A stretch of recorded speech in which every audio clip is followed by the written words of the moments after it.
এখানে আমি কিছু সবজির খোসা ছোট ছোট করে কেটে ধুয়ে জল ঝরিয়ে একটা বাটির মধ্যে নিয়েছি। এবার এর মধ্যে দিয়ে দিচ্ছি কাঁচা লঙ্কা কুচি, 3-4টে কাঁচা লঙ্কা কুচি দিয়েছি, একটা পেঁয়াজ কুচি দিয়ে দিলাম, স্বাদ অনুযায়ী লবণ, পরিমাণ মতো হলুদ, কালো জিরে দিয়ে দিলাম, লঙ্কা গুঁড়ো দিয়ে দিয়েছি হাফ চামচ, দিয়ে দিচ্ছি বেসন, ওই চামচ মেপে দিয়ে দিলাম চালের গুঁড়ো।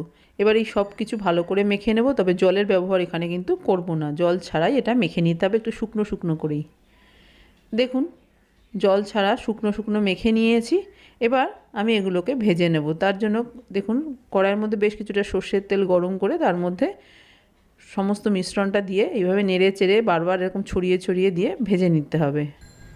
এই রেসিপির পুরো ভিডিও দেখতে চাইলে আমার চ্যানেলে দেওয়া আছে, ইচ্ছে হলে দেখে নিতে পারেন।